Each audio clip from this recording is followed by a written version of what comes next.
right father. Now, we'd like to hear from Gary's father. Ladies and gentlemen, make some more round of applause for Mr. Thomas.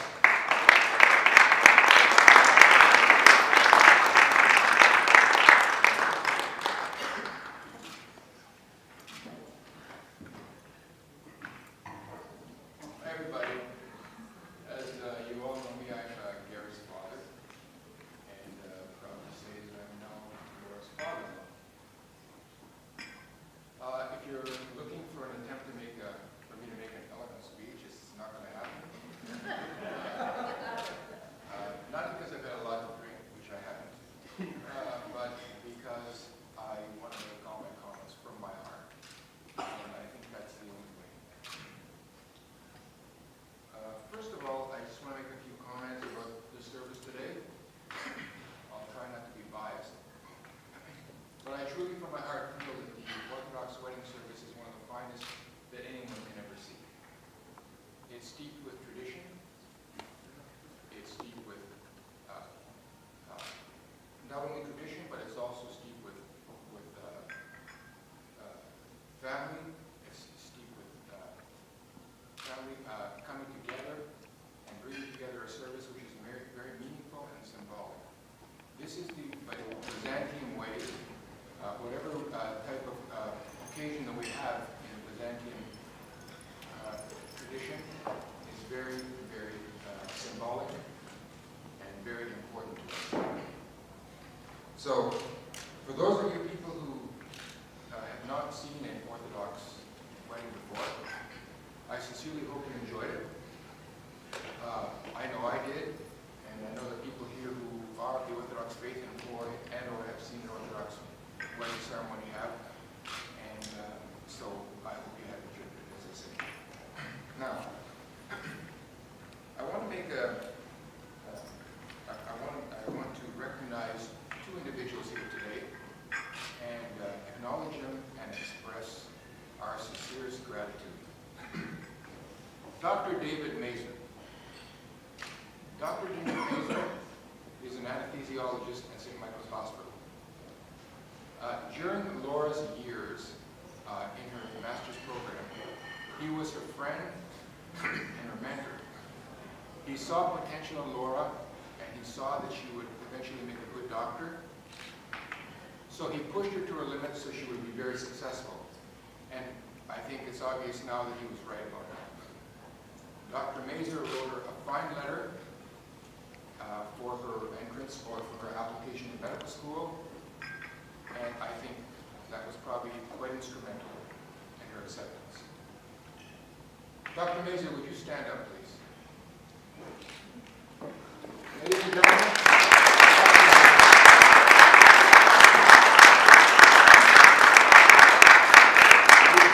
Dr. Mazer, you have the gratitude of our two families and Laura and Gary for a long time to come. Thank you. Now, ladies and gentlemen, I want to introduce another individual to you, Dr. George Fantis. Dr. Fantis is an endocrinologist at Mount Sinai Hospital. He also heads up the endocrinology research lab at the University of Toronto for the study of diabetes mellitus. He was Gary's mentor during his study in completion of his master's program. He was very influential with Gary. Gary has spoken very highly of him, and he has helped Gary to achieve his goal in getting into medical school. And now that Gary is going to go into internal medicine as a resident this fall, Gary has told me on many occasions that the experience and the guidance that Dr. Fantis has given him went a long way to helping him decide what field he wanted to go into. Dr. Fantis also wrote Gary a very compelling letter of recommendation for medical school, and I think that also went a long way for Gary to get into medical school and to complete medical school. Dr. Fantis, would you please stand up?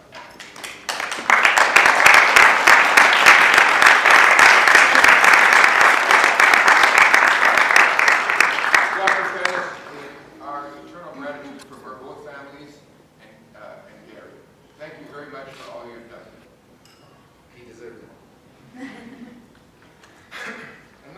gentlemen, I want to speak to you about a lady I met about 7 years ago. Her name is Laura. I met her coming out of the Islington subway station when my wife was picking me up from work, and Gary and Laura happened to be with her. So they decided that was the best time for me to meet Gary's new girlfriend. As I came up the stairs in the Islington subway station, briefcase in hand, weary from a day of work, and kind of hungry for dinner, I saw this smiling face from ear to ear, and the most beautiful smiling eyes I've ever seen in my life. From that moment to this moment, the smile has never left her face, at least as far as I'm concerned. Laura has filled our home full of joy, laughter, and happiness. On many occasions, she's played my favorite classical tunes on the piano, and that in itself is quite commendable.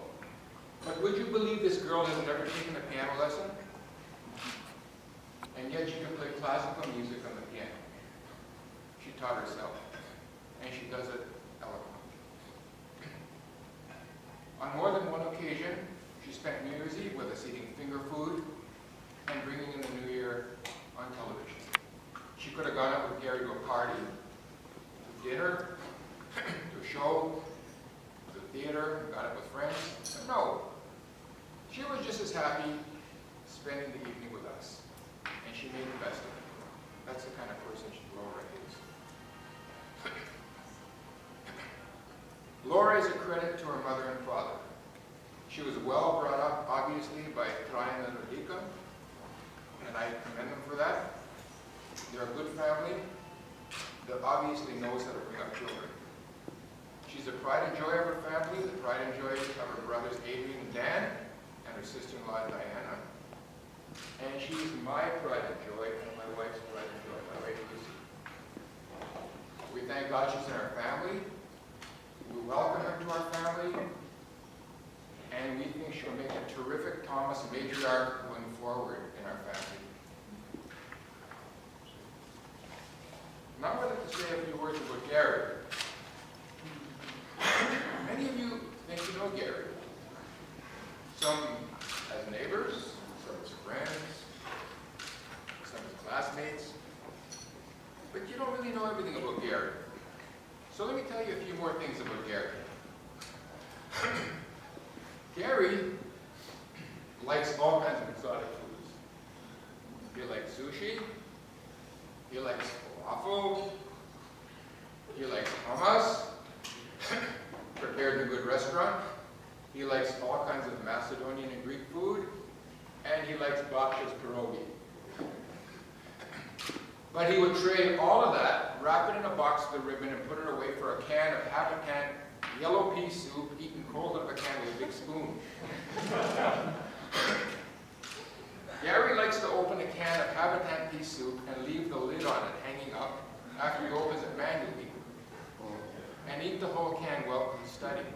He swears to me that he never would have gotten out of school, and he never would have graduated if it wasn't for the Habitant French-Canadian style pea soup. Cold yet, never hot, always cold. If I kept every can of Habitant pea soup that Gary ever ate, I'd need a dump site.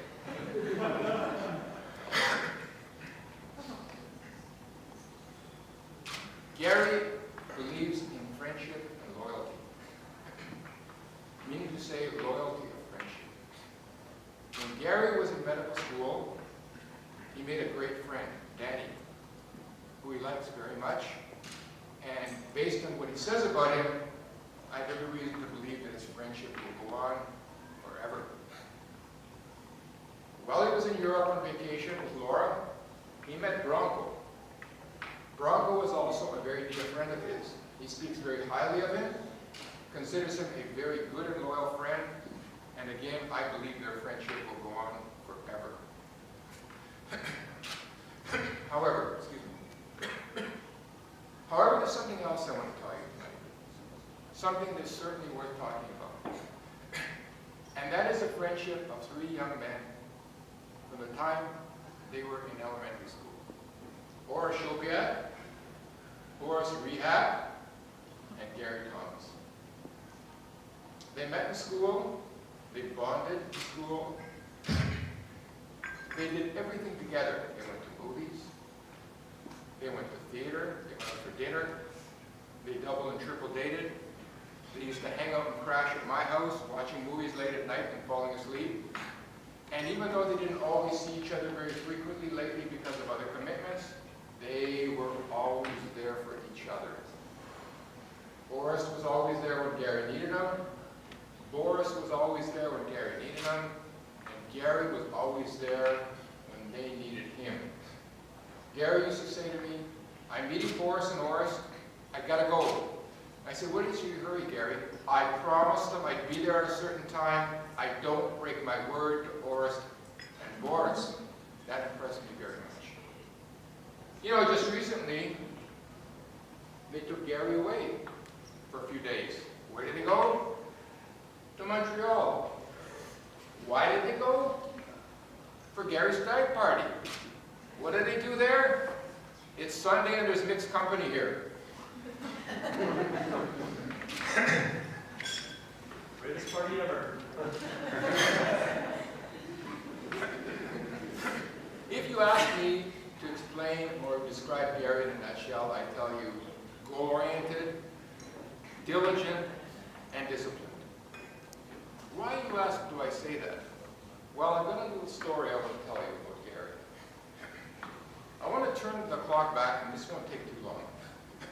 And Gary would never say this about himself, he's far too humble, but I'm going to say it. I've wanted to say it for a long time. I want to turn the clock back to when Gary was 7 years old, and I started coaching baseball in Mississauga. I always loved the game, and I liked to play baseball. So I jumped at the chance of being a coach for the young chaps, you know, community service and all that. And I just enjoyed doing it. So I took the boys on board. Chris, Gary, Stephen came and played too, but Stephen was older, so he played in the more senior league. Stephen was a slugger. He was strong, brawny, and he'd stand there with a bat on his shoulder and wait for his pitch. He'd either slug it the hell out of the ballpark, or else he'd strike out. It was one or the other. It was nothing in between. He could throw a baseball from center field to the catcher without bouncing the ball once. That's the kind of strength he had. Chris was like what I call the second Derek Jeter, for those of you who know baseball. Fast, a good eye for the ball, versatile, played any position, a strategist, knew exactly where the ball was to go in each play, depending on who was on base, how many there was out, what the score was, and what inning it was. He was very agile, and to this day, he's still playing baseball in the senior leagues, and he's been a rec player also. Gary.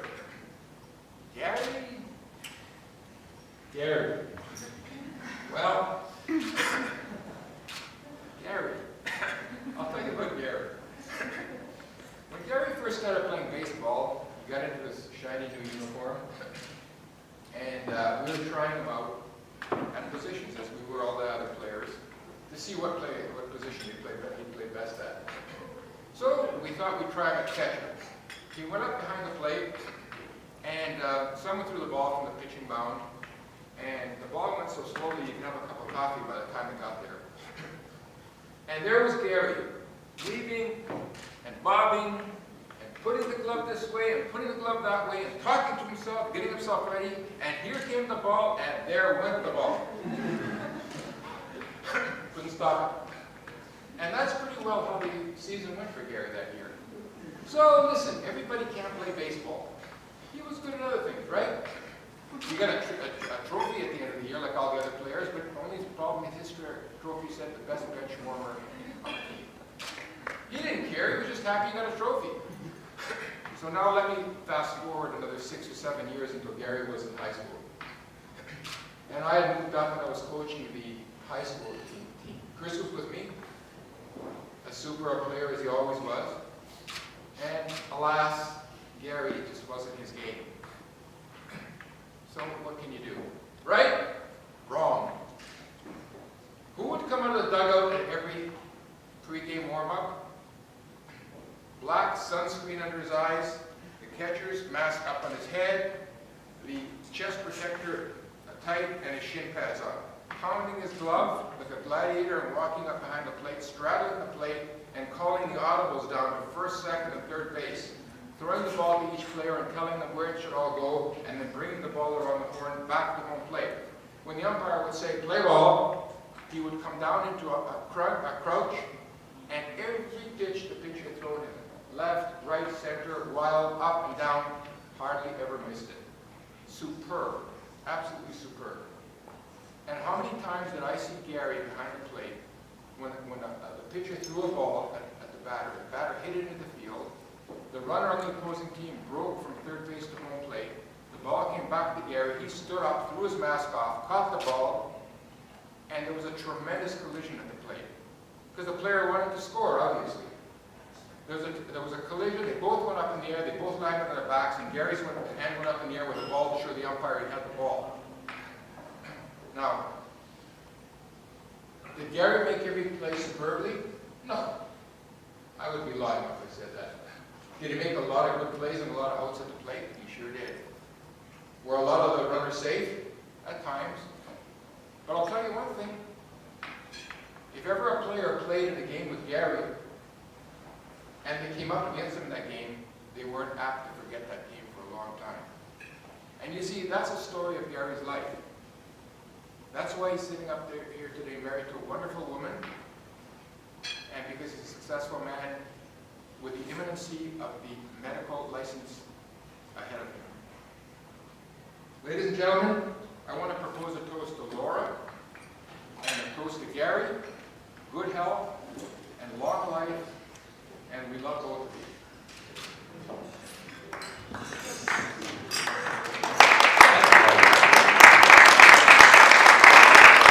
Ladies and gentlemen, a very warm round of applause to both Laura's father and Gary's father and the family speeches.